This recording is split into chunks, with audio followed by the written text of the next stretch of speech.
Greetings and welcome to Lesson 2.2, Histograms, Frequency Polygons, and Time Series Graphs. First things first, go through the terminology for this section. Click on each of the words to become familiar with its definition and meaning.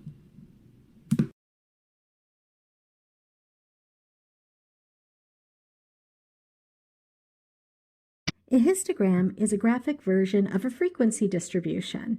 The graph consists of bars with equal widths drawn adjacent to each other, meaning there are no gaps between the bars.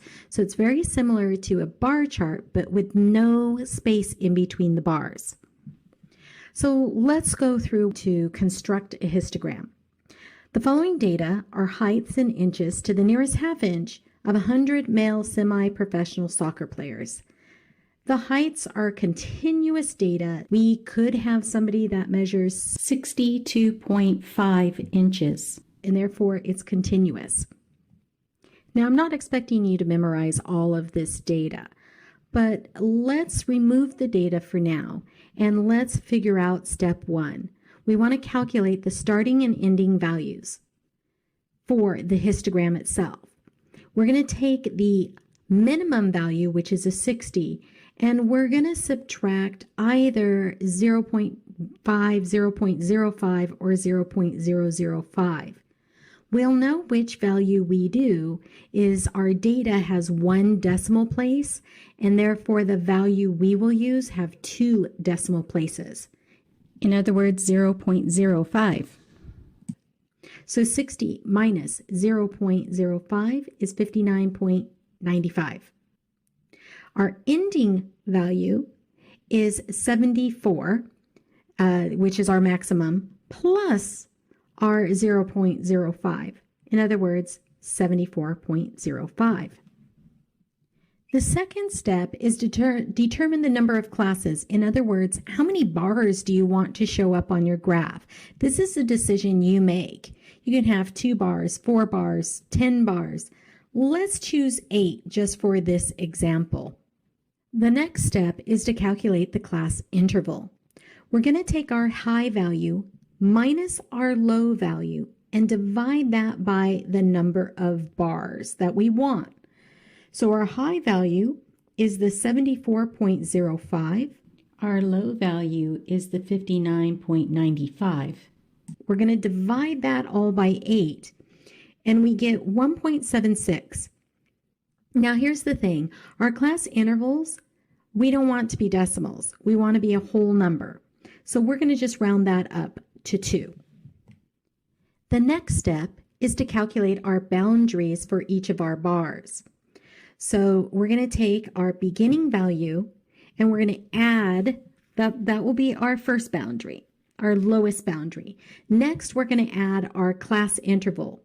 59.95 plus 2 is 61.95. And we're going to do this all the way till we have 8 intervals. These will be our lower boundaries. The next step in the process is to determine the frequencies for each class. Each class was determined by its interval, so the first class will be 59.9 to 61.95. The next class will be 61.95 to 63.95, and so on and so forth until we reach all 8 of our classes. Then we look back at our data and we find the values and count the values which land in each class. So for example, if I had a value of 60, that would be in the first class between 59.95 and 61.95. And we do this for every single 100 of those values until we get all the frequencies of each class. The sixth step, and only if you need to do this, is to calculate the relative frequencies for each class. Now we know the total frequency is 100. So for the first class, it's going to be 5 divided by 100, in other words, 0.05. And we're going to do this for each value. 3 divided by 100 is 0.03. 15 divided by 100 is 0.15, so on and so forth until we get all 8 classes relative frequency. So if we want to build our histogram using frequency, we would use our classes and our frequency. If we want to build our histogram using relative frequency and our classes, we would do that. So here's what it would look like using relative frequencies.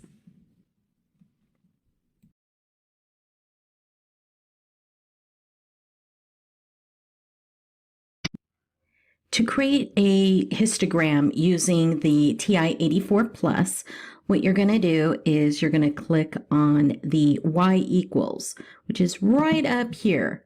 That goes into your equation area, and if there's anything there, just hit clear a couple of times and you'll be good. Next, hit stats, and on the stats list, go ahead and click edit. So 1. Once you get there, you're going to put in your values for your L1 values and your L2 values. Your L1 is going to be the categories. Your L2 is going to be your frequencies. So for L1, I have 1, enter, 2, enter, 3, enter, 4, enter, 5, enter, 6, enter. And then to move over to the L2, I'm just going to hit the right arrow and head over to L2. And then I'm going to put in the frequency for each of the values. 1 had an 11 frequency, 2 had a 10 frequency, 3 had a 16, 4 had a 6 frequency, 5 had a 5 frequency, pardon me, and 6 has a 2 frequency. Now that we have our values in there, we're going to go and press window because we've got to set some sizes on our window. Our minimum is not going to be 0, it's going to be 0.5. It's going to be our minimum X value that we want. Our max value, which we can just hit enter and go down to the max, is a 20. So I'm just going to type right on over 20. For the X scale, that's going to be the class size. So we can actually put in a calculation. So I'm going to shift parentheses. Our high value is 6.5 minus our 0.5, and we're going to divide that by 6 categories that we want. Our Y minimum is going to be -1, so I'll leave that alone. Our Y maximum is going to be 20, and our scale is going to be 1 and 1. And that's all I want to change. I'm not going to worry about those other values. Next, we want to go and press second Y equal. It's just a step that we need to do. We're going to turn on the plot. So we want to go to for plot off. And then we're going to go to second Y equals again. And we're going to press plot 1. And then we're going to select the type. So right now, we can go to type and we have a scatter plot, a line, a histogram, which is the third one. We have a box and a box with whiskers, and then a step. So we want histogram, so I'm going to go ahead and put that there. For our X list, if it didn't already say L1, you would do second 1. That would make it L1. For the frequency, it's going to be L2, so we'd hit second and a 2. And you can see right up here in blue, it says L2. And then that's it. We're going to plot this. So we're going to go ahead and press graph on our calculator, and it will graph it for us. So a nice histogram that shows us our X values and our Y values. If we don't like the way that it looks, we can do better for the window. Go back, and instead of for the maximum for the X being 20, maybe we only want 10. 20 seemed to be a little bit too wide. So I'm going to go ahead and regraph. Yes, much better. And here's my histogram. Now, if we want to know the actual values of each one of these, we can hit trace and then just hit the side arrows. Minimum is 0.5, maximum is 1.5, and there are 11 values there. Second category is 1.5 to 2.5 with 10 values. Third is 2.5 to 3.5 with 16 values, and so on and so forth. I can just keep clicking to check out my values. So creating a histogram is fairly quick using the TI-84. I'll let you explore frequency polygon and time series graph a little bit more on your own, but an overall look to it is pretty much a frequency polygon is a line graph. So you have, this time you have some upper boundaries, lower boundaries, some frequency, or you can do cumulative frequency and create a line graph. For a time series graph, the only difference is your x values are going to be based on time.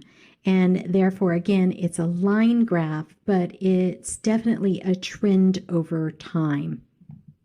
You've reached the end of this lesson.